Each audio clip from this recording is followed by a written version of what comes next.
Hello, everybody. Welcome back to Fans React. Hope you're having a fantastic week, as usual. Sunderland's been doing well, so we should all be pretty happy, I would think. Anyway, this is the first ever episode of Mackem Monday. I think that here, Matthew selected the name. Is that right?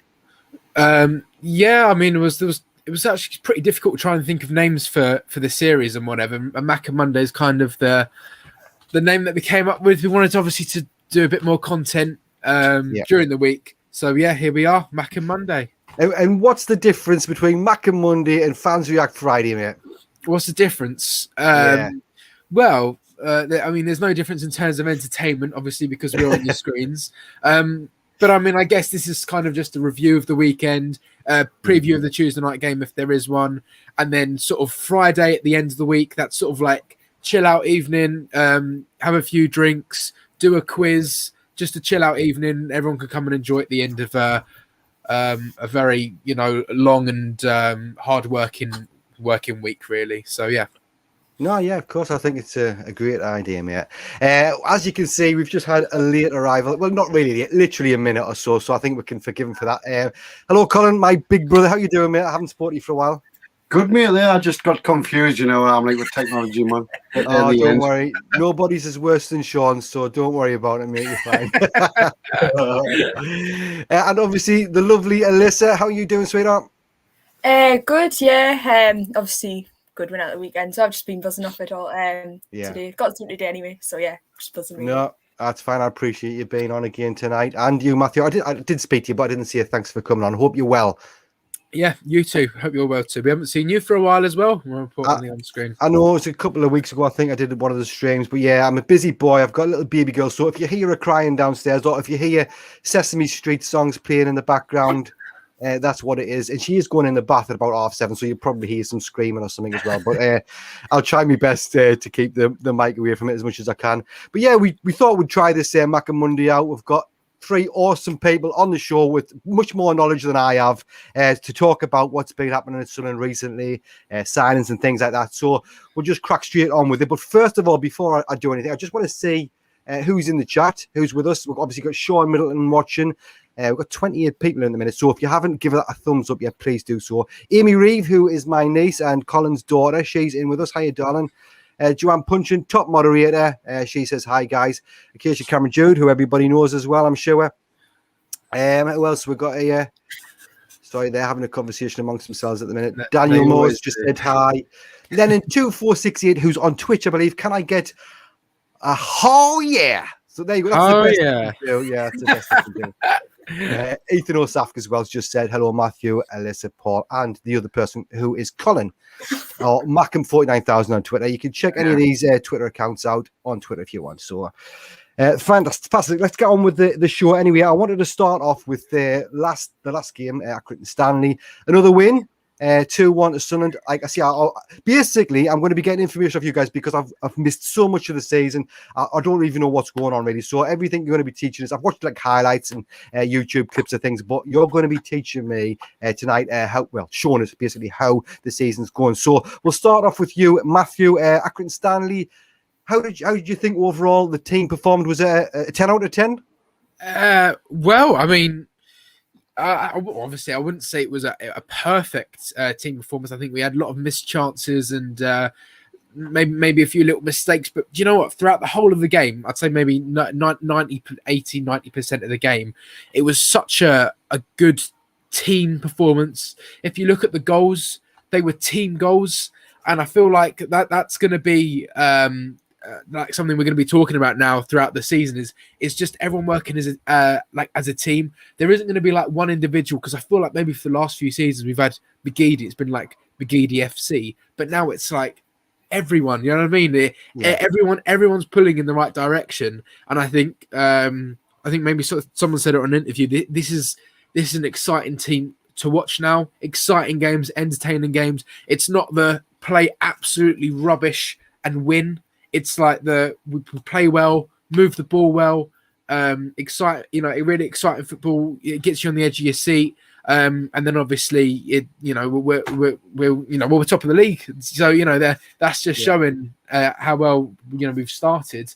And I didn't expect it, to be honest with you, but I'm really, really, really happy with the team at the moment. Honestly, I've been to every league game so far, every home game, and literally walking out the stadium of last Saturday and of the 2 games before, and obviously walking towards the city centre, walking over the bridge with all the Sunderland fans again. It just feels incredible again. I mean, I'm sorry if I'm waffling on a little bit here, but I can't say enough how that incredible it is to be back, and not only to be back, but to actually be doing well as well. And yeah, I think everything about it at the moment is going really, really well. And yeah, we're doing good. And as I say, it's just team performances. Everyone is performing. Everyone's performing well. Good, excellent. That's good to hear. Before I get told off, I've just had a message from Yaz saying that she said hi in the chat and I didn't read it out. Well, it must have just come through after. She's downstairs watching this on the telly probably. So hello, Yasmin, my gorgeous girlfriend. I hope you're doing well. I know you are, actually. Gary Key also said hi, guys. There you go. Big up Scotland from Lennon. Yeah, there's lots of things happening in the chat. I'll get to the small messages later on, though. Alyssa, are you happy so far? I mean, did you go to the Accrington Stanley game? You did, didn't you? Because I think I seen it on the live stream. So how did you find it? Obviously, I think it was a great win to put in our books, to be honest. I think you could see Accrington Stanley were definitely there to frustrate. And I think we dealt with that really well. They were just going over at every foul. The referee probably wasn't on our side either, but I felt like we dealt with it really well. It was nice to see loads of youngsters as well involved in the squad, the likes of your Daniel, who obviously scored the goal. It was a great goal, amazing moment for him, for the club and for the fans, really. I don't think there's anything better than like a local lad scoring a goal for his hometown club. And then you've got the likes of Doyle, Sirkin, Embo, and just wow, it was just such a great performance. It was so entertaining to watch, as Matthew was saying. And yeah, I think overall it was a great team performance, and we just need to keep the momentum going and don't let it slip, really. I was really impressed as well because it was the international break. I thought maybe we'd come out a bit slow out the traps. Maybe we did, considering loads of our goals come in the first. I think it's like 20 minutes. We got a goal a bit later. But yeah, I couldn't have asked for much more, to be honest. It was great. Excellent. So basically, obviously, as I mentioned before, I haven't seen that many games this season, but you're suggesting the refereeing has still been quite poor this season. I mean, you do a little bit yourself on the side. What do you think? Why do you think these mistakes happen more? Do they happen more in this league than, like, say, the Premier League? And if they do, why would you see it's happening more? Is it just that they're not trained enough, or what? Refereeing the pyramid's definitely getting better. Obviously there's not the likes of VAR, which you could argue is a good thing or a bad thing, really. I think resources for referees are becoming a lot more available, and definitely investing more into it. But I think it's the likes of just training and seeing those scenarios. But again, it's like, as an official myself, I don't really like to talk about the referees that much.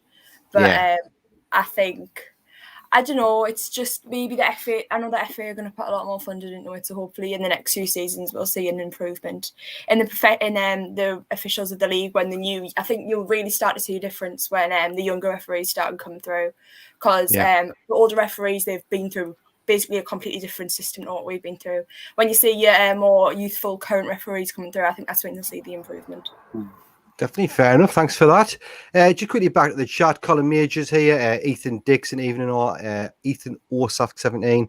Colin Majors said, "Hi everyone, Matthew. Those two Accrington Stanley fans before the game was so funny." Yeah, we'll get onto that a little bit later on. Yeah, can I just say as well? Yeah, it's just come up that I've commented. That's not that I'm saying I've crashed the van. That's actually not me. My dad signed into my account on his phone. I have absolutely no idea how he's logged into my account. However, he is. So I'm not actually going to comment at all during this live stream. So you see anything under my name, it's not me, I promise. Yeah, and if he says anything wrong, Joanne Puncheon will kick him out. So don't worry about that. AJJ, do you think McGeady's been left behind a bit by several young? I tell you what, leave that one as well. I would like to get back to that later on. Red leader, right? Or Graham, as we all know him, Matthew doesn't half gone on. Oh, shut up. Ethan Orsaf 16, did my donation come through? I don't know what you're talking about. I don't know whether you did it. He did do a super chat. I think it was 179. So I didn't see that. It normally shows. Doesn't normally show up on the the stream? I don't know. Yeah. It's just showed up. He says he's commented, guess who's back? Alyssa's back. All right. Is this the one that I kicked out the other day? That was Ethan Dixon. All right. I apologize for that. Anyway, yes, I appreciate the donation. Every little bit helps. If you want to do a super chat, it's very easy to do. We get a little bit of money for it, so it does support the channel. But like I say, we'll try and read out most of the comments anyway. David Jobling, that's a nice surname. That top of the league to the end of the season. Definitely, it's got to be done, hasn't it? Jam Sonny's here. He's having a laugh there. So thanks for coming in, mate. You're an absolute legend. Love having you in here. Chris Scott's in the room. Let's just see if I've missed anything. I might have missed something. Gary Keir, could you please mention the new Central Scotland branch and ask people to check out their Twitter site? It's at SCFC Scotland and join if they are interested. So there you go. 40 odd people in here. At least half of you can be bothered to go over and check that out. That'd be fantastic. So there you go. It's on the screen now if you want to check that one out. Gary Bailey, what do you think about Hoffman as his debut? Would you start him again? That's another one. I'm going to get into that one. In fact, we'll go straight on to that one after I finish talking to Colin. Accurate and Stanley, Colin, were you there? I'm sure you were. Yeah. What did you think, mate? Fantastic start of the season, to be honest. I like this new youthful, energetic, forward-thinking side. That's the difference when you had like Max Power, Grandad Better, Josh Scowen, all playing that sideways, boring, backwards football. This side, its first thought is to get forward and to play with energy and pace. So I'm loving it. I'm loving going to matches. I'm not getting frustrated half as much as I used to. And it's fantastic to see the youngins coming through, like the likes of Dan Neil. I mean, Embleton coming back from Blackpool is like a fantastic new signing. I am going to get into that actually later on as well. I'm going to get into a few of the ins and outs of the team, find out what you thought, if there's anybody you've missed and things like that. But yeah, totally agree with all of that, mate. Totally agree. Just fantastic to see the young players, even the like. I mean, not just the Accrington game, the whole transfer policy. I was the one that was shouting a bit, saying how I get some players in, but they've proved us wrong, and they've brought some good young, energetic players. The average age of our squad now was, I think it's went from about 28 to about 24. So, but the brand of football they're playing now is brilliant. I'm loving it, and it was a really good game on Saturday. And to be fair, just quickly, Accrington were a decent side. There'll not be many teams, to be fair, I think much better than them coming to the stadium and play that sort of football. So it was a good test. Yeah, definitely. Go ahead, Matthew. Yeah, I just want to say as well with the young players as well. Now, I think it's absolutely brilliant. The young players have come through it, and what's also good is that they're actually good now, and I really like that, and it's so promising to see that, because when they're good now and they're good enough to get us top of the league and playing well, playing exciting football, those young players, they're only going to get better. And if they're doing this now, then it's gonna be hopefully really, really good. And that's pretty much it, really. They're only going to get better. So I think it's definitely. Well, since we've already touched on it, we might as well. I wanted to talk a little bit about the recruitment and that. I mean, first of all, who do you think's the main man in getting the signings? Do you think it's actually the manager, or do you think a lot of it is to do with Speakman? You can go first, Matthew, if you want. Well, we've got our head of recruitment, Stuart Harvey, and we actually for the Lincoln semi-final home game, me and my dad came up and we stayed the night. And when we were having breakfast in the morning, Stuart Harvey was staying in the hotel as well, and he was having breakfast next to us. We're having a little conversation, and obviously my dad, being my dad's, going, got to get a new goalkeeper. You know what I mean? Got to get a new goalkeeper. But we're talking. He's saying, he's aware of certain positions, and he's saying they're not going to be doing anything silly, anything stupid. And to be fair, they haven't. Right? They haven't thrown loads of money at one person. Most of them have been free transfers or loans, but they're really good deals. And I think, of course, Colin, I remember sort of a few months ago, I think you were saying in the group show, going, I'm a little bit concerned that we haven't signed anyone yet. And I'm just thinking, I think just give it time, because I think if you rush in and start signing people straight away, you kind of, I don't know, you kind of got to wait a little bit to get the right deal and whatever. But I think it's a collection of people. I think on the Speakman did the Unfiltered podcast. He said obviously Stuart Harvey is part of doing the recruitment. He's going and watching games. Lee Johnson's a big part of it as well. They look at the data. Speakman's part of it as well. And KLD's got a really good balance of getting involved with them and then letting them do their job as well. Not like Stuart Donald, where he came in and was like, out the way, everyone. You know what I mean? Give me the phone, Wigan. Yeah. We'll bump that offer up to, we'll add an extra 0 on the end. Do you know what I mean? Like all that nonsense. Yeah. That's not going on, because those kind of decisions, and give it a few years' time, that could put the club in a really bad situation. But honestly, I think we've done really well bringing in these young players who I say are only going to get better. So I think it's a team effort from everyone. And I think that what we're seeing now is a completely new club, I think, because in previous season we've had people and players to paper over the cracks, bring Phil Parkinson in, bring some 35-year-olds in that have done it before and hopefully try and do it again. But I feel like now we've knocked that all down and we're building something completely new, and hopefully that's going to be really good. But obviously this is the first signs of it. But for me, just like on the pitch for the last few games, it's been a team effort and everyone's pulling in the right direction, which I think is the main thing. Yeah, definitely. And can I just ask you as well? Obviously, we've signed this new goalkeeper, and we've still only had one clean sheet this season. I think that was against Wimbledon, from what I can remember. Do you think, as a bit of an obvious question to you, I suppose, Matthew, what do you think this keeper was needed? Especially with Patterson coming in and doing quite well as well. Yeah. Well, I think Patterson wasn't the most commanding of his box. I think there was a few times where he came out to collect something and completely missed it and left his goal open. But look, I mean, Hoffman, it wasn't like he had an incredible game.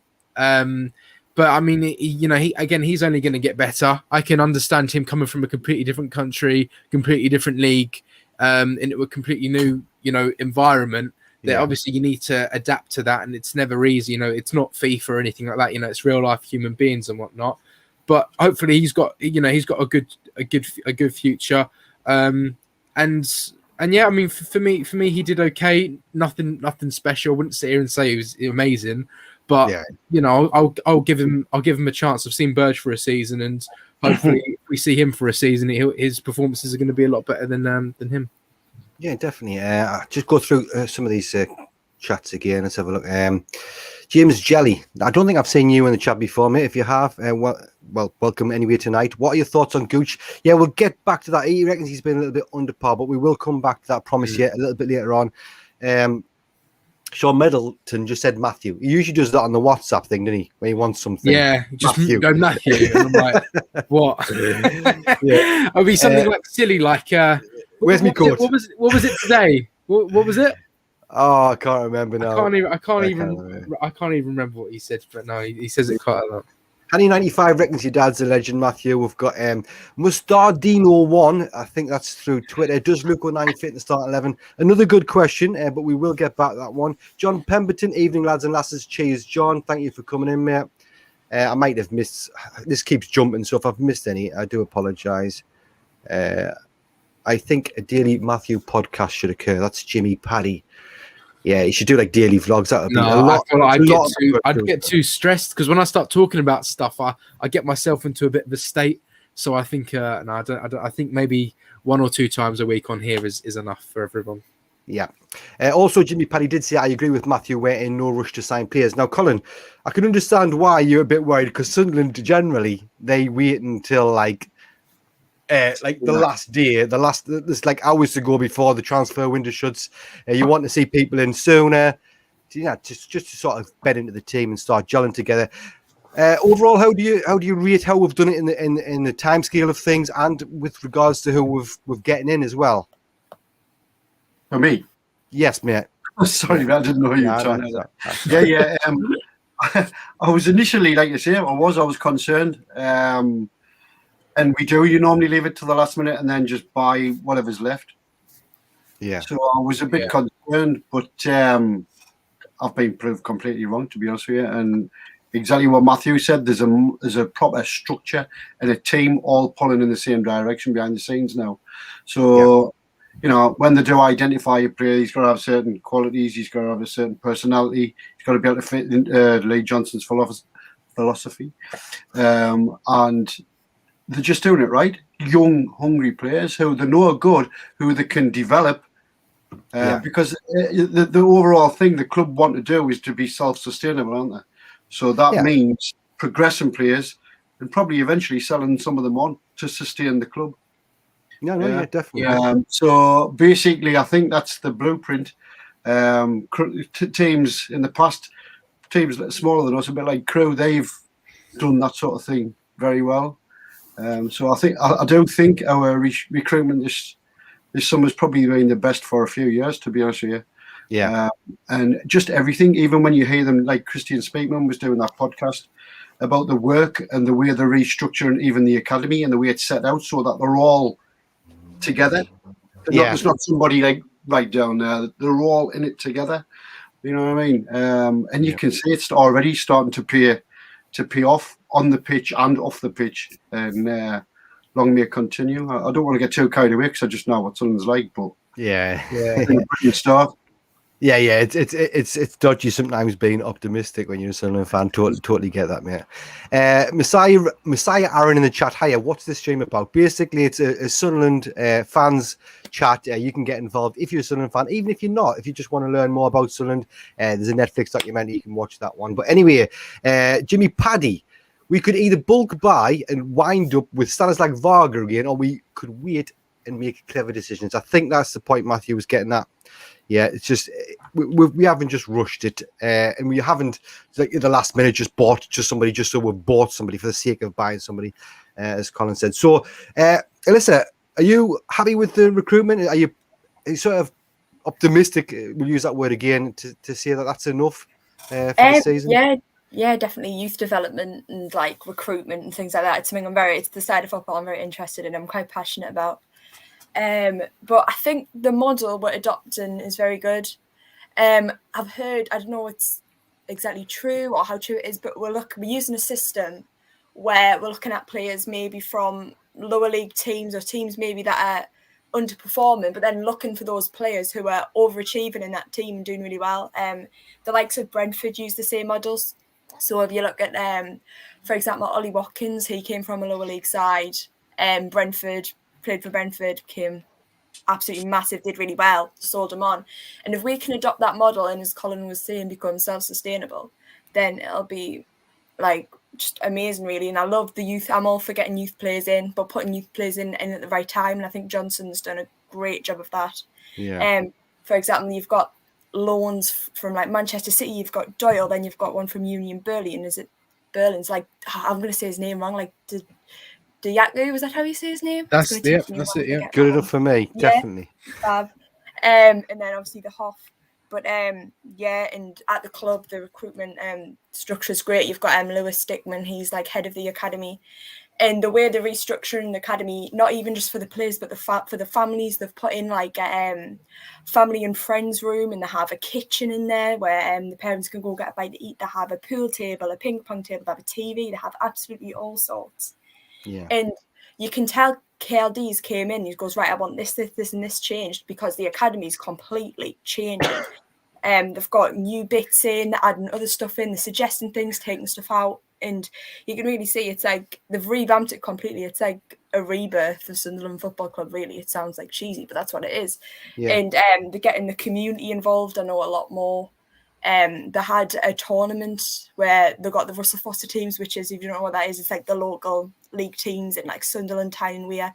Got them in, we're assessing kids, and it just was a really great atmosphere. And that's just the restructuring of the academy. But recruitment now, I think you've got your Stuart Harvey and Christian Speakman, who obviously came from Birmingham City, like helped the likes of Jude Bellingham and all that. And I just think we've done a great job. We've got young, hungry players in who actually want to play for the club, and it's a nice difference from getting your 30 whatever year old Danny Graham, who's a bit past it. Like, you know what I mean? Oh yeah, So yeah. I'm really happy with it. Yeah. Yeah, no, good. I like it when people mention Danny Graham, because it's one of the very few things I was actually right about. When we signed him, I was like, he's going to be absolutely terrible. I was going to swear there, but I'm trying not to. And I had Sunderland fans, I had some Blackburn fans, and that's saying, like, proper slating the saying, you don't know what you're talking about. I'm like, well, if he wasn't very good in his prime in the Premier League, I just don't think, like, God knows how many years later he's going to be any good in League One. But I could be wrong. I'd love it if he proved us wrong, and he didn't. So there you go. I was right, and I love it when I'm right, because it doesn't happen very often. It's what Ben said on the show like a few weeks ago to Sean. It's like saying this transfer window, 2 lads from Bayern Munich, and last transfer window, Danny Graham. You think about it like that, like how ridiculous. I mean, I think one of the first things Danny Graham did was like head the ball out of the goal or something like that when trying to score. Yeah. Honestly, it's ridiculous. It is. He missed an open goal against Charlton or something like that. But it just goes to show you as well, you don't need to be spending money, really. I mean, we haven't hardly spent anything to get some decent players in this league. I don't think you need to have mega bucks. Obviously, if we get promoted, then there's going to have to be a bit more money spent. But I think what he's done this season with next to no money, really, is fantastic. I mean, you think, sorry, how many players, how many teams at this level would be able to attract 2 players from that caliber of club? Mm-hmm. Yeah. Do you know what I mean? So the work that they've done to bring them over with the families and convince them Sunderland's their next step for development. I mean, that speaks volumes, doesn't it? I mean, it was just journeymen, like you say, people come towards the end of the careers. Even in the Premier League days, it wasn't people who wanted to come and play for Sunderland and do well for us. They were coming for a payday. Yeah. A little bit of a retirement fund sort of thing, wasn't it? Yeah. So it is refreshing to see these young players wanting to come to Sunderland again, wanting to come and play for us. You know, and like you say, when you're coming from places like Union Berlin, Bayern Munich, and you think, that's where I want to go for my development, then they're definitely doing something right behind the scenes. Yeah. And I want to say as well, like in Dayaku's interview, he said, I always look to English football and saw Sunderland or whatever, and I wanted to come and play. He didn't say, I saw English football and thought, third tier, League One, that's where I want to be. You know what I mean? It was Sunderland. I think now players are coming for the club rather than, because, like in the Premier League, you kind of have the foreign players who don't really know anything about any of the teams, maybe apart from maybe Man United or Liverpool. But then, you look at Sunderland, it's just sort of, in their mind, this average mid-table, bottom of the half team in the Premier League, blah, blah, blah, go there and get around 70, 80 grand a week. Why not playing Premier League? But now players are coming and playing for the club. So I think it's good. Even hopefully when we do get promoted and get back in the Premier League, you keep that mentality going, because then that's how you be successful and everyone pulling in the right direction. So yeah, for that to be said. No, that's a fair point, mate. Just quick, this isn't actually on me questions of this, but Matthew, do you think in any way, any shape or form that, I know a lot of people don't like to talk about this, but the Netflix documentary, we've had a lot of fans from abroad showed an interest. Do you think that has had some sort of impact on the stature of the club and potential players signing for us, just because they've seen what the club's like, what the fans are like? Do you think that has had any impact at all? Yeah, I think it certainly showed certain people how the club affects the fans, affects the city, and also affects a lot of us. Me and you, Paul, who aren't anywhere near the city. How it affects us as well. I think the best way to put it is, I don't think there's anything in the world that could make me as happy, and there's certainly not anything in the world that can make me as sad as Sunderland. So I think that might change as I get older, but that's what it's like now. Do you know what I mean? But so I think in some ways it's helped a lot of people understand a bit more about the club. I think there certainly wouldn't appeal to players who wanted to play in that kind of time, but I think into playing a better time with those people on your side. I think it's certainly put Sunderland on the map for a lot of people. I certainly think so. Yeah. Yeah, I agree. I think it showed the potential of the club at the very least. Anyway, we've got a guy, Craigian07. I'm FC Porto fan, and I'm more into the Spanish league and Portuguese league. Sorry, what was that you put up there? Ethan Dixon just saying that he makes me more happy than Sunderland. Oh, yeah, definitely. Jimmy Matthew, I do worry when someone from behind the scenes at the club, I'm assuming, do podcasts or active social media. Tony Khan at Fulham spends all his time tweeting about field transfers, and Stuart Donald loved his own voice. It's a very good point, that. I think a lot of fans didn't really like that. I don't know why this skips. I've missed loads of comments. I will try and get back to them. But anyway, I wanted to ask you all. We'll start with you, Colin. Your overall, out of the new signings, who's the overall one that stood out for you this season? I know one of them's been injured, isn't it? Is it? Who's one of the lads is injured? Who is it? The young lad. Oh, you mean? You're not talking about Corey Evans, are you? Not the midfielder. Yeah, is he been injured? He's not young, like, but yeah. He's about 30. I thought it was a 17-year-old in defence. I must be getting up. Well, the one that stands out for me is him, Doyle. Yeah. I just think he's been immense at the back, and I honestly think that he's actually helped Flanagan as well. Yeah. Because Flanagan looks a different player this season, playing alongside him. Don't get us wrong, he has got a mistake in him. He's only 17-year-old. It's going to happen. He's still developing, but he just oozes class. You can see he's came from Man City. The way he brings the ball out, he doesn't get flustered. The way he can just the defense splitting ball. So him for me. But to be fair, I think they've all done well. To be honest, I mean Kirkin at the left back, he's done really well. Dan Neil coming in is like a new signing, and he's our player. But no, mention him. Yeah. If I had to pick one, Callum Doyle is the one I've been the most impressed with. Yeah, definitely. Alyssa, I don't know if, from what the little bits I have seen and from what people have said as well, Dan Neil is impressed. Now I know he's not like a new signing as such, but he pretty much is, because he didn't really feature in previous seasons. So we can include anybody really. Who's your overall standout player so far this season, including the new ones? I think mine was going to be Callum Doyle, but I think Elliot Embleton deserves a shout, to be honest. Mm-hmm. He plays some beautiful football on the ground, and I think that's what we need. I think what we saw on Saturday is we were playing the ball in the air, and we're not the tallest team. And the play just wasn't flowing very well, and we weren't getting anywhere. But as soon as we kept the ball on the floor, we were like a different side. We kept breaking them down. It was fab. And then Acton and Stanley would just lump them back up because they're defenders, and just their whole team in general, just absolutely massive. But Elliot Embleton plays some great through balls on the overlap as well. He's fab. But as well, Dan Neil, I know there was a bit of like, hoo-ha, was he going to go out on loan? Was he not? And then I think it's a good decision that he stayed, because he's proved himself and that he is useful and we can actually use him. And then I've got Callum Doyle as well, honestly, for 17. I know people keep saying it, but what a player he's going to be. Like, what a career he's going to have. Imagine him and Sanderson at the back. Like, to be fair, I think he's better than Sanderson, to be honest. Kind of really? Yeah, I'd say so. I'd probably have to agree, yeah. Christ, it's such a but like, he just has this class about him, and like, I don't even know. He's just so calm and collected on the ball, and he rarely makes a mistake. Well, touch wood, he rarely makes a mistake. But honestly, he's just, it's insane. It's like, I'm 16, he's a year older than me. Like, I'm never going to be doing what he's doing at 17, why most people aren't. But it's weird having a Sunderland player who's close in age, because it does signify, I guess, the new era of players coming through.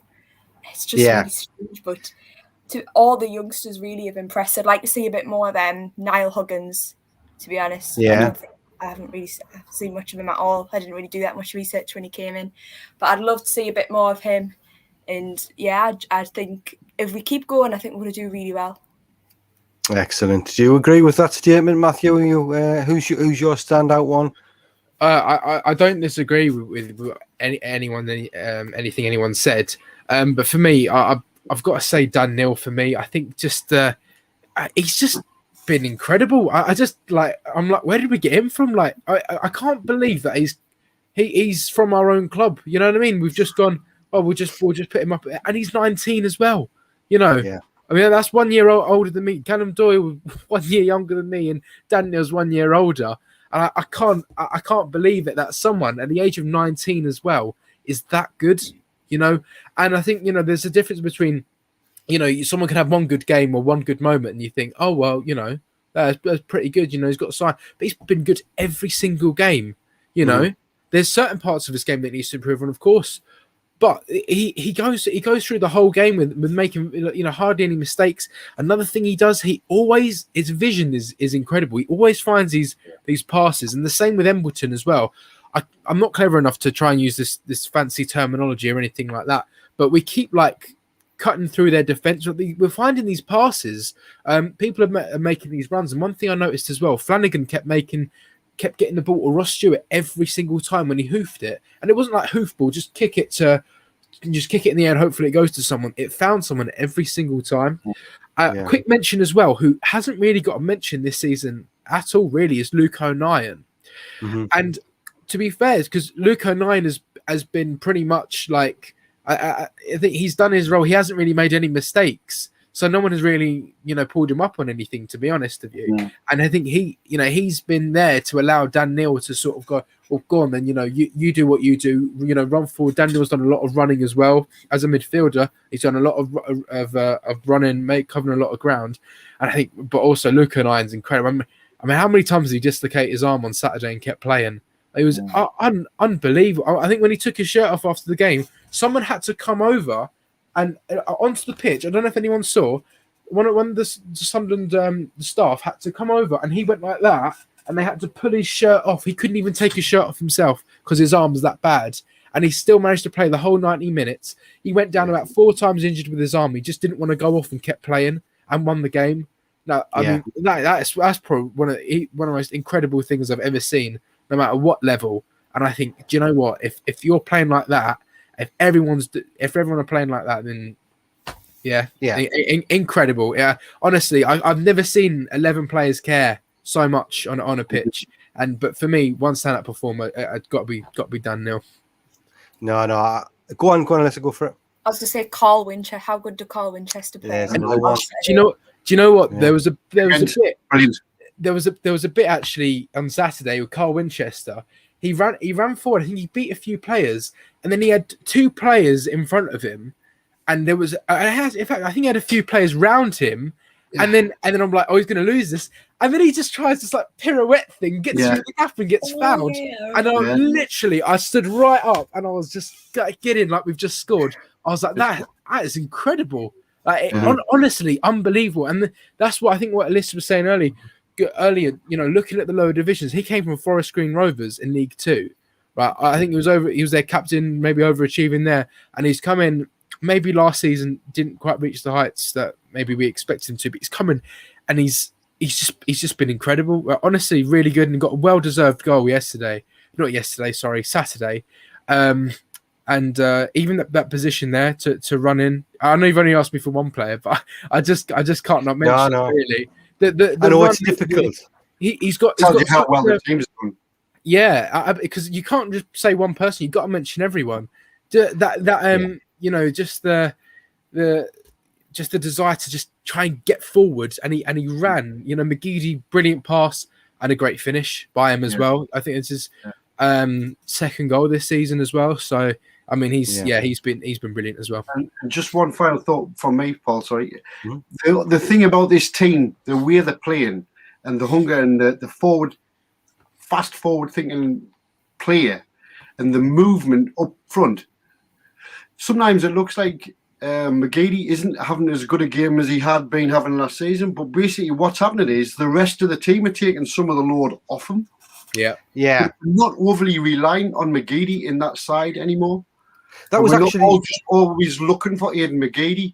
Yeah. Do you know what I mean? We've got Embleton, we've got Gooch, we've got Pritchard when he plays. You know, there's that many, and I mean, Ross Stewart, he's absolutely streets ahead of Charlie White. He does so much running, doesn't he? So much running. So much running. He's quick for a big man as well. But he sees things, he can see the pitch. Soon he can be bringing the ball down and he knows straight away there's somebody there and he'll play the ball off. Yeah. And it's a good ball. It doesn't bounce off him or he hit the floor. Do you know what I mean? You know that when that ball goes to him, he's going to do something with it. Mm-hmm. So sometimes at first I was thinking, is McGeady not playing as well? But when you analyse the game, you actually realise that the whole team are now contributing and not overly relying on McGeady. Yeah.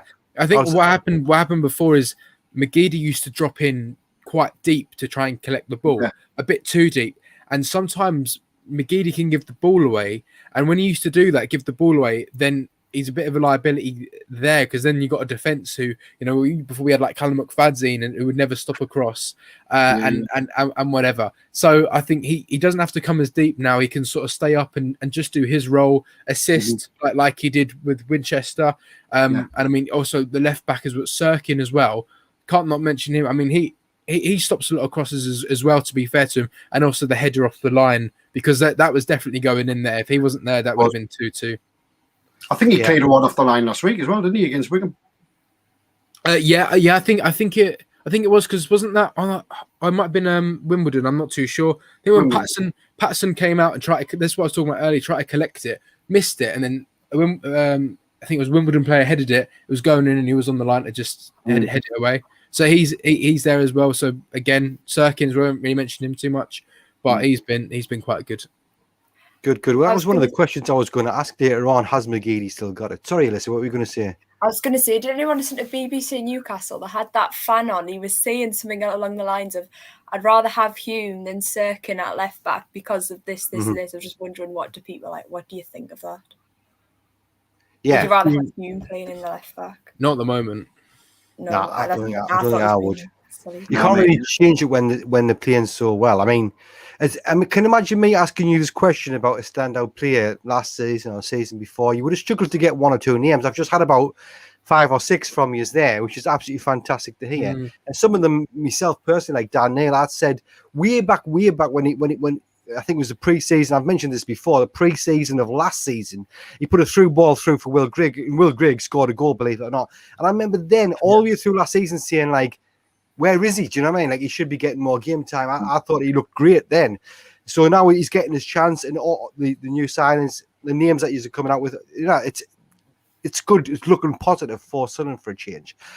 So yeah, I'm absolutely over the moon. I was going to ask, has McGeady still got it? You've basically answered that question. So he's doing the job still, but he doesn't have to do as much as he used to do. Yeah. Yeah, and I think it's fair enough for his age as well, because he's like nearly as old as you now, Paul. So you know what I mean. You've got to take some of the pressure off. Yeah. No, I tell you what though, it's funny because when you and Alyssa were talking earlier on about one year younger, one older, a year older, I remember, like, it's nice to see you talking, but I remember Colin probably knows this as well. When you're getting older and you're watching football, like, I was thinking, oh well, at least I'm not that old because there's still Premier League footballers younger than me. And then I was like, Giggs, don't retire. Do you know what I mean? Like, it was getting to the point where like there was nobody. I don't think there's any Premiership players now as 44-year-old. There was one, I can't remember his name now, but there was one goalkeeper that clung on like till like in his mid-40s, I think, but he's gone now as well. So yeah, once you get to that point, Matthew and Alyssa, where you're thinking, shit, there's no football players. That's not for a while yet. Yeah, not for a while yet. So yeah, enjoy it. Right, I've probably missed millions of things in the chat. I just want to have a quick look. Thean SEFC is in here. He mentioned this is a while ago, I think, 7:30 he said this. So I think the documentary has changed the mind of the opposition fans. He's on about Netflix, who think we are a big club. Not at all of them, but some probably take us a bit more serious. Just mentioning Thean SEFC, he still does his show Fridays. I think he might be doing it Thursdays now. I did notice something. But yeah, anyway, go and check out Thean SEFC on YouTube. Just some great content with Matthew as well.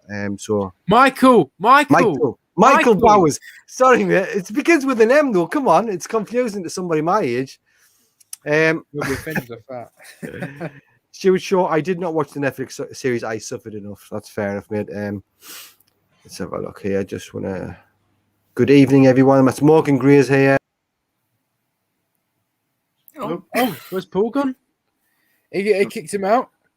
Yazla kicked him out. I didn't kick him out. He's back. I don't know what happened there. Guys, I think I was trying to scroll down the messages and I've hit something. So I apologize about that. Stuart Shaw, Kirkin better player for me. Hume always has a mistake waiting to happen. Fair enough. I don't think anybody can complain with that. I just want to quickly move on now. So we've said the overall players. Is there anybody that you still think so any position that you still think we need strengthening or something that's missing from the team, Matthew? Oh, not at the moment. I think hopefully this goalkeeper is because that's the only position I was actually worried about was the keeper, because I thought Lee Burge. I think I've said everything about Lee Burge. No, I don't have to say any more about him on this channel anymore. Patterson, I think it's hard to say really, because I didn't really see him like really commanding his box, but I think Hoffman, a player who's come in, got a big future. Hopefully, I think he's only on loan though, but we've got an option to sign him at the end. So we wouldn't bring someone in on loan with the intention of just keeping them on the bench. If we're going to bring him on loan, it'd be like to really do a job and start every game, which is what he did do on Saturday. So I think we've got him now, and we'll see. Just hopefully we don't get any injuries, because if we get an injury, if say O'Nien's arm does fall off eventually, which hopefully won't happen, but it might. Then obviously that won't happen. But if we get a winger gets injured, or we could have a few injuries, then it's you could be looking at. But that's what January's for, really. So at the moment, I don't see any weakness. No, but it's just if we get a few injuries, then it could be. It could be a big problem. Colin? I think at right back, obviously Winchester's been an added bonus, but I think if he gets injured, then obviously one of the other lads is going to have to come and play at right back. I don't know have we got it? Is there any of the lads can play at right back? Can that Huggins play at right back? Huggins, he is a right back, Oh, he's a right back. I thought he was. He is, and O'Nien, I guess, can play right back. So can Gooch maybe. But I mean, also, if Ross Stewart got injured. I know we've got Aidan O'Brien, but then Nathan Broadhead. O'Brien, who else have we got? Nathan Broadhead. Oh, I forgot about him. I forgot about him, and like Frederick Alves as well. Just West Ham. And Aidan O'Brien. I'm just forgetting about these people because they've been kept out of the team. I do worry striker wise if something happens to Ross Stewart, because I think there's plenty of creativity in the side. But I like Aidan O'Brien, but he's certainly not Ross Stewart, and I don't know much about this young lad, Broadhead. Was he from Everton? And I think he was on loan at Burton a few seasons ago. Yeah, so I think the squad itself at the minute, very happy, but I think an injury to Ross Stewart, and I'd be slightly concerned. Yeah. Is there any other position, or do you think it's just the striker position, Alyssa, that we need to strengthen? Pretty much now, I think we covered. Yeah. I was going to say, I definitely agree with striker. Obviously, past few seasons, we probably had our difficulties with strikers, who's going to be the most reliable.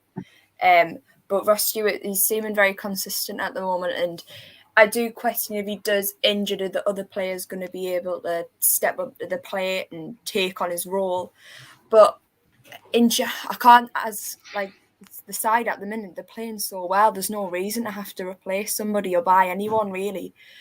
Ask is it like 3 months down the line or whatever, the answer might be a bit different. But in January, I think they were saying for January, they just don't tend to buy players in January because clubs are just trying to get money out you, really. Just trying to make those crucial signings if people have getting injured. So striker would be the only one I'd be a bit concerned about, but apart from that, I think we're playing really well at the minute, and there's no need to replace anybody or get anybody new in. Yeah, fair enough. One thing I heard, sorry, so I just want to say with the January signings and whatnot, I remember Speakman said that Ross Stewart was meant to be a player that we were going to sign in the summer. However, if we were to wait, we knew we were going to sign him from sort of midway last season. But if we were going to wait until the summer, they wouldn't have thought they would have got him. So the reason why they bought him in the January is because they didn't think they were going to get him in the summer. So I think maybe we might have that sort of kind of, but that's good. That's proactive. You know what I mean? That's not like waiting. They've really had this faith in Ross Stewart. So maybe the same thing might happen. They might see, plan for next season. There's this player. Might not have a chance to get him in the summer, so they might get him in January instead. So if we get a January signing, that's probably what could happen. Yeah. It's good to say proactive instead of reactive, which is what we usually are. So definitely, Gary Keir, as long as we can get through to January without injuries, then we can fill the holes that need filling. I think that's a fair point.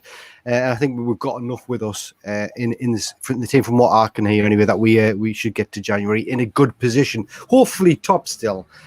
Somebody called Sean's just asked, "Where's Sean?" I don't think Sean. Sean's just having a rest. He's probably chilling, having a Coke or a Red Bull or something like that. But definitely not any alcohol because he's off the booze. Yeah, as he's mentioned a few times. He's probably got an 8-pack now, man. Do you know what I mean? He's looking good. But I just want to say as well, like for every show, because obviously we've got a lot of members, we'll just be constantly rotating everyone to get them on screen. So it's all fair because everyone's been on the channel from the start, so that's why I've got 2 shows now. So everyone will always be rotated. Yeah, definitely. Also, there's a few of you in here. If you haven't hit the like button, it does really help the channel just to get a thumbs up on the video. So if you're on a mobile device, just get rid of the live chat, click the thumbs up, and then you can open it up again. That would be really appreciated. I want to get on fans react for the Bolton or Cheltenham. I don't know who you are, Sean. If you're on Twitter, add us on Twitter at SEFC fans react. You might already have us, but that's fair enough. If you want to get involved, there's always ways to get involved, even if it's just giving your reaction. I think he means from the live stream before the game, the live from the Stadium of Light before, because Bolton's on the 25th and Cheltenham's on the, when is it, the 28th. So just come over to us before the game. I'll be there for both games. Me and Sean will be there, so we'll get you on. Yeah, exactly. There's always ways to get involved, definitely. Sean needs a rest after interviewing those 2 hillbillies. Yes, he does. We'll get on that later on. Anyway, I wanted to just quickly touch on another thing, because obviously I haven't been to the stadium for a while. We've got a new owner, things like that. I'll ask you, Colin, first of all, match day experience. I know Alyssa sort of touched on this earlier on. Has the match day experience changed anyway for you? Is anything looking more improved or better when you go to the games? I don't know what the thing is with this Wi-Fi. This Wi-Fi we're supposed to have in the stadium now, but every time I go on it, it just seems to kick a straight back off it. Yeah, so, right. Don't get us wrong. It's not that I'm going to be using my phone during the match. I just like to check the scores at half time, because if there's one gripe I've got, I wish they'd put the scores on the scoreboard, or read them out at half time so we knew what was going on. Yeah, definitely. Otherwise, I wouldn't even look at my phone, to be honest with you. It's just to try and get scores to see where we are, how we're doing. But the match day experience in itself, I tell you what, I was pleasantly surprised with this. I always go to the Corrie Tavern outside the stadium, as you know, for a couple of pints before the game. And it's actually cheaper inside the stadium to buy a pint this season than it is in the Corrie Tavern. Is it really? Yeah. It was by about 25 pence. So it was £3.50 a pint of Carling in the stadium. So I actually go in a little bit earlier than I would normally now, just so I'll have a pint in the stadium rather than. Yeah. You know what I mean? They do, like obviously now take Stefan, and he always has a bite to eat and that. So they have definitely thought about the fans a bit there, because the prices they're still quite high, but they have came down. That was a big thing I've noticed. I'd also noticed that I had actually fixed the speaker system, and I can hear things now. So that was a good thing as well, because there was loads of times you just couldn't understand what was being said. It could have been an emergency announcement for all we knew. We just wouldn't know. We just sat there. Do you know what I mean? So that was exactly. And from the playing side, the pitch looks absolutely incredible. So. Good, because we had one game last season. It was absolutely. I think Plymouth. Yeah, it was terrible. I mean, that stadium with that ground, that pitch should never ever have get in that position. Especially considering the people I was talking to were saying it wasn't even raining that bad. You know what I mean? Like, it wasn't like horrendous. Yeah. So it's good that there's it's just little things that make all the difference. And the contactless thing, the cash-free. Thing does work when you stand there. The queues are a lot quicker. Well, from my experience anyway. But it's enjoyable. And I'm just loving being back, to be honest with you, and having the fans back in the stadium and hearing the roar, and you know what I mean. And the hairs on my arms are going up just thinking about it. So that's good. That's good to hear. Quickly back to the chat. There's your emergency announcement, Colin. Someone crashed the fan. Just quickly, I wanted to say Lauren Kenny is in York. She's currently in the Slug and Lettuce having cocktails. So I tell you what, you're proper supporter of the channel just for having a quick tune in to say hello. Really appreciate that. Hope you have a good night. Quickly, anybody else in the chat? Keisha Camerjus had to go. Be back on Friday for the live stream. Thanks for showing your face. I think One Rovers Vlogs is here as well. So he's a cracking lad. Check him out on YouTube as well. He's a big supporter of the Sunderland YouTube community. Alyssa, is there anything else you wanted to add to what you said earlier on about matchday experience? Has it improved since last season? Obviously with COVID and that, they still can't do stuff they would usually do. It's almost like the normal though. I like how they're getting the local schools involved with like the flag bearing and that. I think that's a great way to connect schools to the community, to the club, and get more younger Sunderland fans, get the next generation of fans in, which I think is really important. Which maybe has been harder to promote the last few seasons, just because we've been performing not. Is great. We're not in Premier League football. You'll probably find a lot more kids are glory hunters these days, but we'll move on from that. I know they do the fan zone in the Beacon of Light, but I can't say I've been in it. But from the pictures and that, it looks good. They've got activities on for families. You can go have a drink in the cafe and get a bite to eat. So it seems like it's been good. There's been a lot of thought put into it. Yeah, definitely. I like what you're saying about the younger generation. It's definitely something that the club need to focus on, because obviously playing in this league, we don't play fantastic football all the time, and some of the younger generation could be classed as glory hunters, but the ones that are going to the games regularly, seeing us play in this league, surely if we do get promoted again, they're going to be stuck with us through thick and thin because they've seen us down there. I was going to say, even when we won the Pizza Cup trophy, you know what I mean? For younger people, people my age, and then even people a bit older, even my dad, they've not really seen Sunderland win that much. And even to my little brother, who's he's just turned 8, to see Sunderland win something, it's he was buzzing. It was one of the best days of his life. But I think they could do a bit more with younger fan engagement. I'd like to see the return of the Junior Black Cat magazine. I think that would be a really good way to engage younger fans. That link between the stadium and home, I think would be quite nice. But I'm sure it's something the club's going to look into and improve on. Yeah, definitely. Before I go to Matthew, do you want to just, Alyssa, are you still doing that podcast that you started up?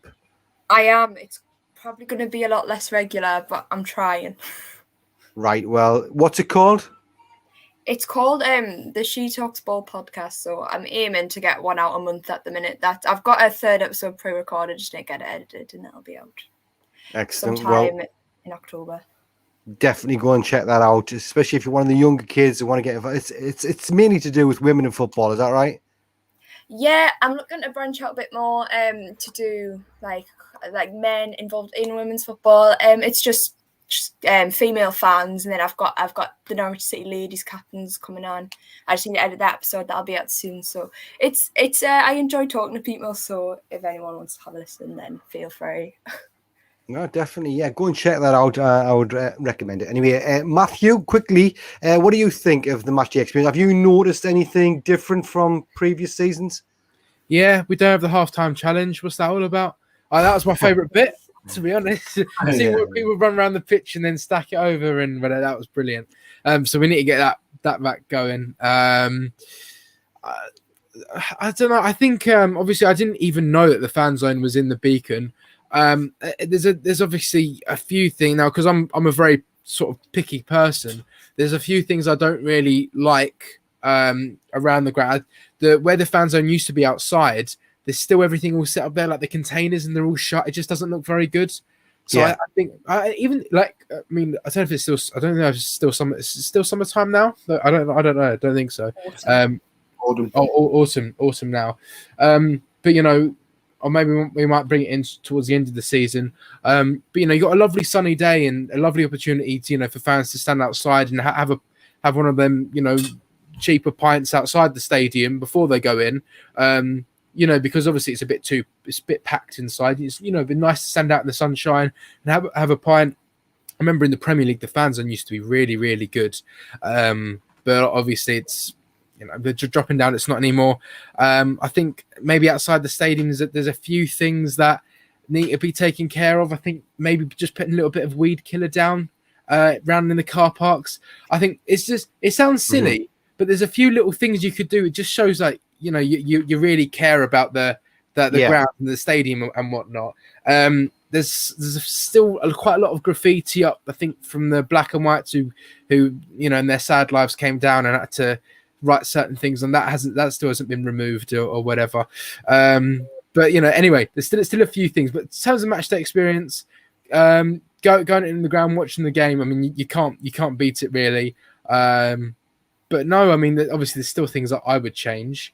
But no, I think, to be honest with you, I haven't really noticed because I don't really buy stuff from the stadium or anything like that. But no, it's just nice again being back at the stadium. But of course, me being picky, there are certain things that I would change. But you know what? To be honest, I thought about this because when I went up in July for quite a few days, and I walked around the stadium quite a lot.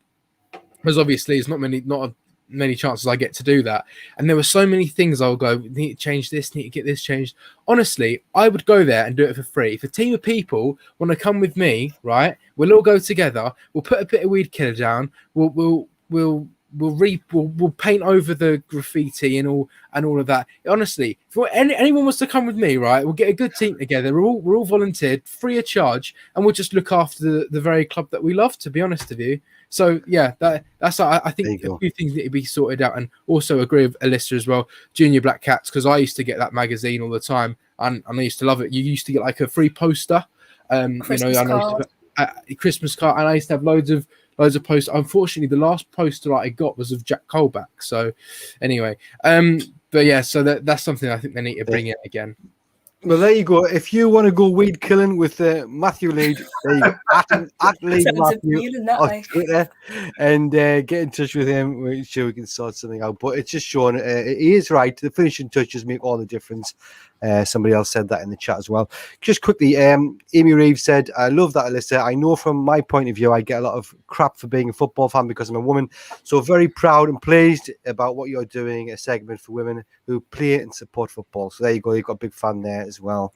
Thank you. Did you want to say something, Matthew? I do, right. And I've got to apologize because I feel like I haven't stopped talking. I've just been venting for about an hour. But yeah, I've got to say one more thing that I actually I dislike about the stadium, and it's actually not one thing I've ever heard anyone talk about once, right?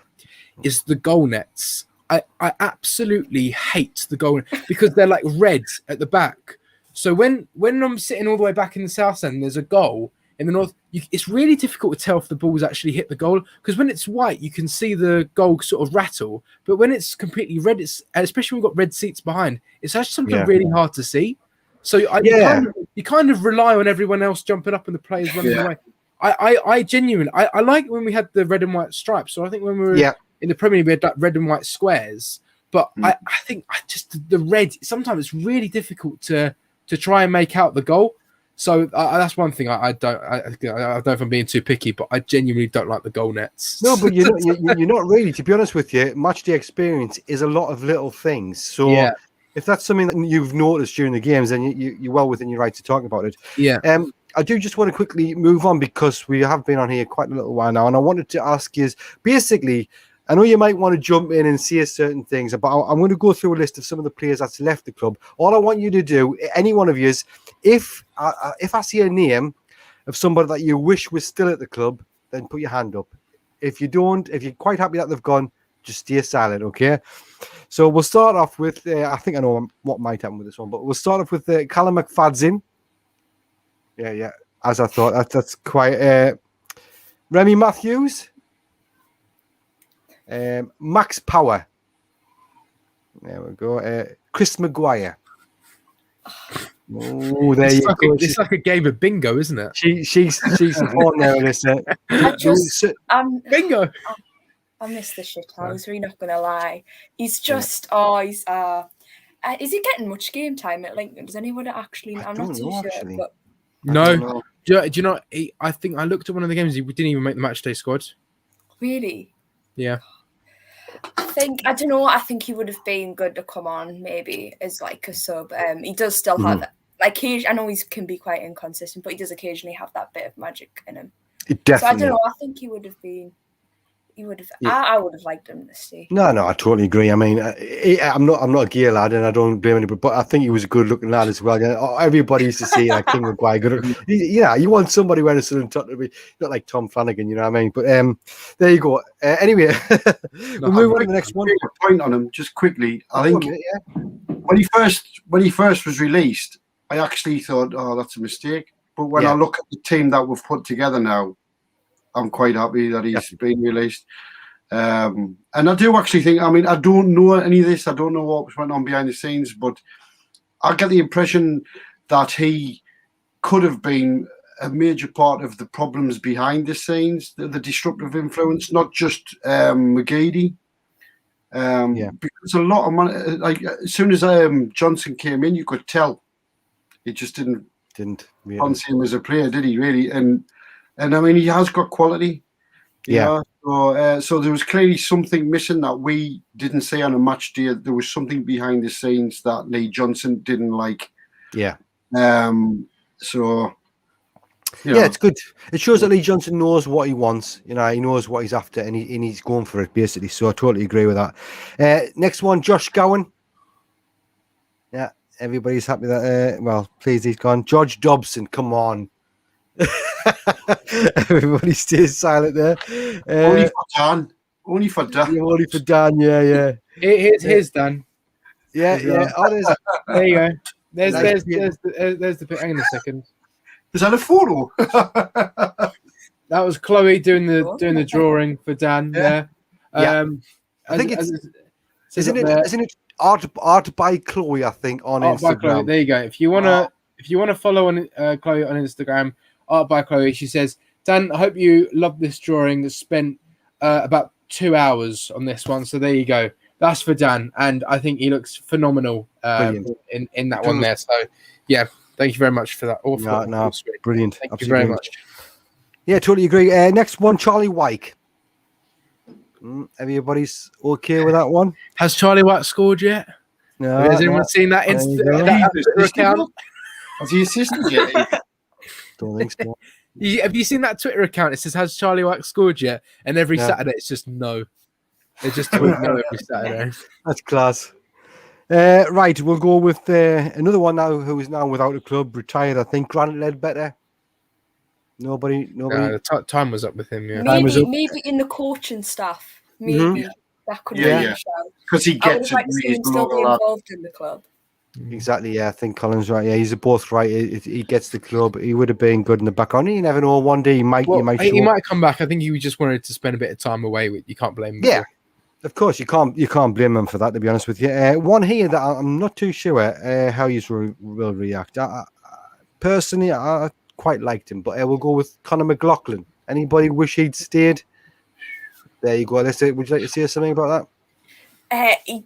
I thought it was a bit harsh he got released, to be honest. I thought he was having a really good season. He seemed like a new player under Johnson. I think that one was a bit harsh. But then, as Colin was saying, you look at the squad we've got now and you're thinking, would he, if you weigh it up, would he have been getting game time? It's like in hindsight, isn't it? At the time, but now, I'm thinking you're a bit like maybe, but yeah, I do think it was harsh releasing him because he did have a good season, I think, under Johnson last season. Yeah, and he's I don't know if this is true, but it says he's actually without a club at the moment as well. Yeah, so. it is. Actually, he's I think there's this thing if Winchester gets injured or Huggins gets injured, who you're going to bring in, and I think McLaughlin would have been that person to play. But yeah, no, I feel sorry for him. I thought he was actually he was calm and composed when everyone else was having like a bad game. To be honest with you, and I didn't think he would do anything amazing, but at least he would get the ball and you could feel comfortable with the ball at his feet. But yeah, I do feel sorry for him. I think he put that thing on his Instagram where, if you remember Peter Roddenwingy, he went to QP trying to force a move to QPR. Like, there was no deal agreed, but he just decided he was going to drive to Loftus Road and try and push a deal over the line that didn't happen. And he put that on his Instagram and said, I might have to try this. And I feel sorry for him. He hasn't been able to get a single club. yeah, so Yeah. I don't know. But again, looking at the squad now, I don't miss him at the moment.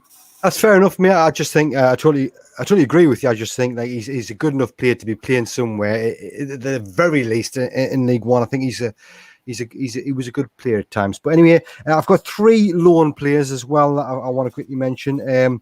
Jack Diamond. Anybody sad to see him go out on loan? No, that's fine. Will Grigg, come on. No, that's fine. That's quiet. Josh Hawks. Tranmere Rovers, is that anybody wish he was back with us? Alyssa's 50-50. Not wishing that he was back with us, but I would have liked to see what he could have maybe brought to the first team. I don't think we got to see a lot of him in the first team. Under 23s, he was playing phenomenal. But I get why he's gone on loan. I've seen he's that experience. Maybe Johnson didn't think he had what it took, but he was on the bench. I would have liked to see maybe how he could have impacted the first team, or just give him even like 10, 20 minutes at the end just to see what he was like. But yeah, sorry. Oh god.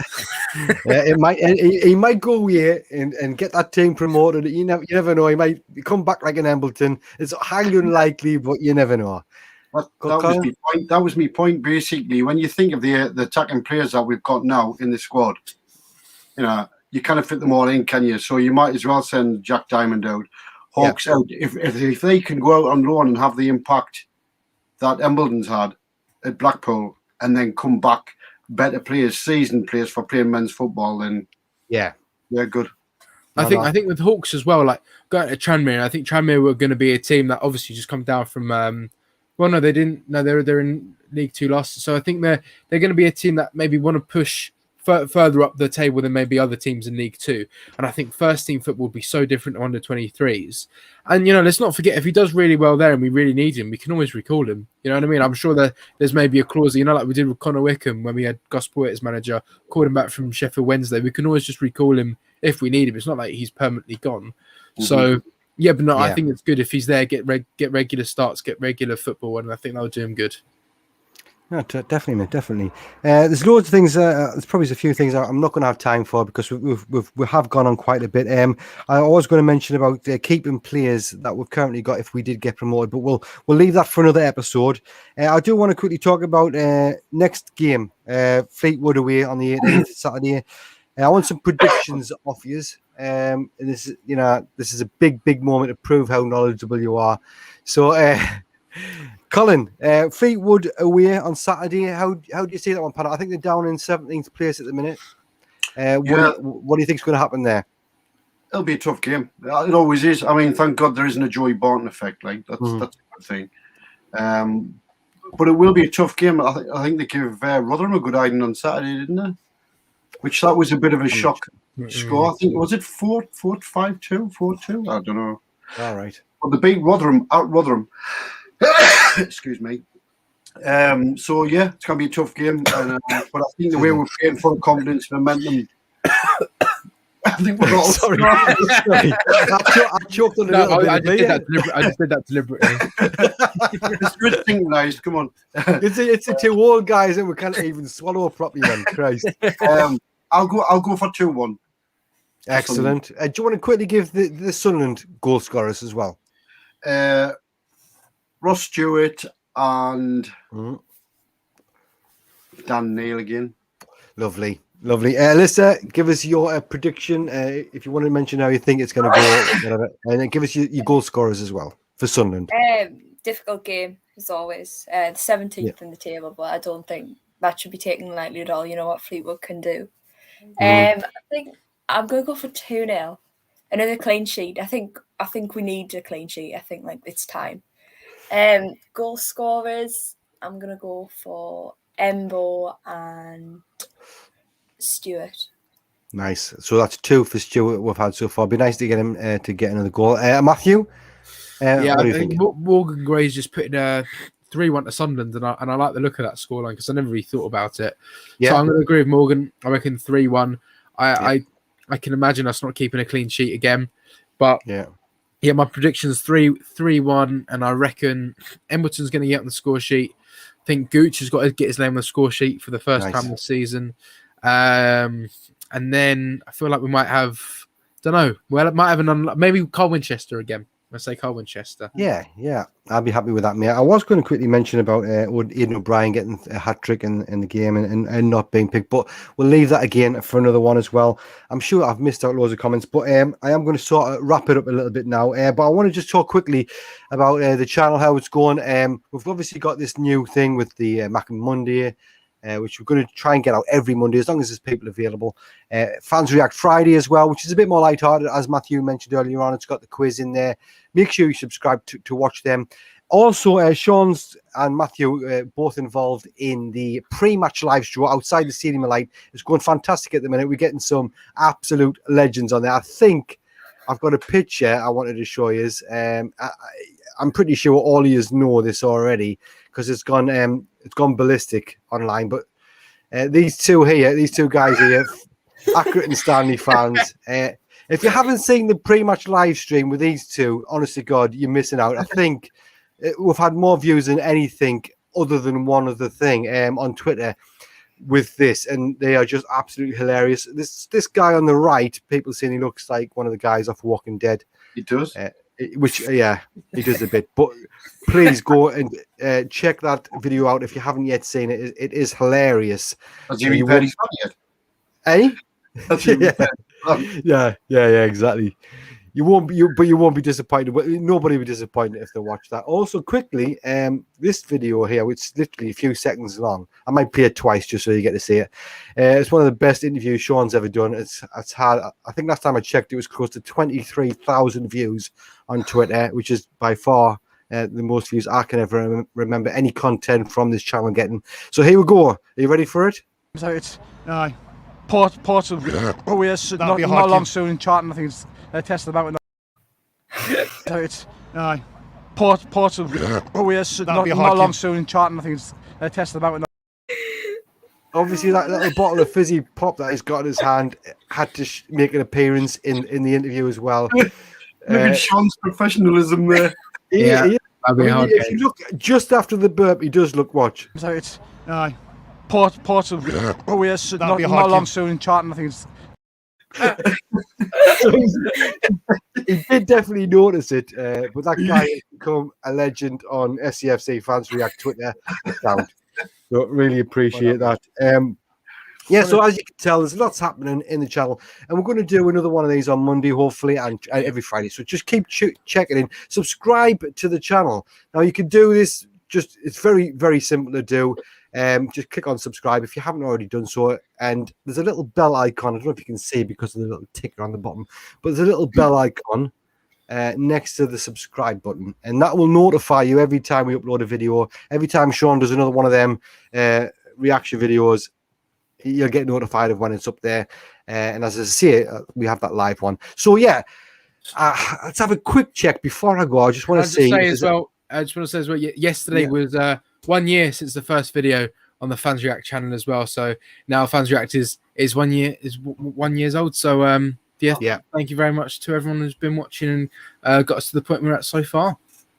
Yeah, definitely. I mean, considering over 1,500 subscribers in a year, you can't really ask for more than that. Absolutely fantastic. So anybody that's sharing our content or getting involved with the channel, liking the videos, and leaving comments, all that sort of stuff, it does actually help. Sometimes you don't realize that it does help. Your little comment, your thumbs up, you might think it's not going to make any difference, but it actually does. So yeah, really do appreciate that. I know for a fact I've missed out loads here. I do apologize. I would love to go through them all, but there's a backlog there of comments. But what I just want to say is thank you very much again for coming on. If there's anything you want to ask us, you can always DM me at SEFC Fans React, and I'll try and get it answered on one of the next shows. Even if I'm not on there, I'll pass it over to Matthew or whoever's hosting the show, and we'll get some discussions going. The most important thing is the channel's called Fans React, so we're looking for your reaction, we're looking for your feedback. That's what it's all about. So yeah, just do that whenever you want, if you want. But yeah, that's it. Unless anybody's got anything, I'm going to go quickly.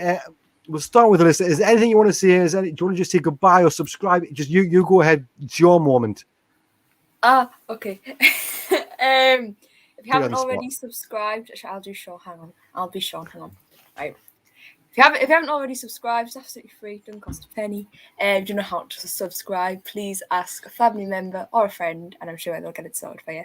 Goodbye. Good night. And I hope everyone has a good day tomorrow. Epic. There you go. Perfect. Look there, look there. I thought it was Sean for a second. Swear to God, brilliant. Colin, anything you want to say before we go, mate? No, like you've said it. Well done to everybody who makes this channel what it is. I can't believe it's been a year already.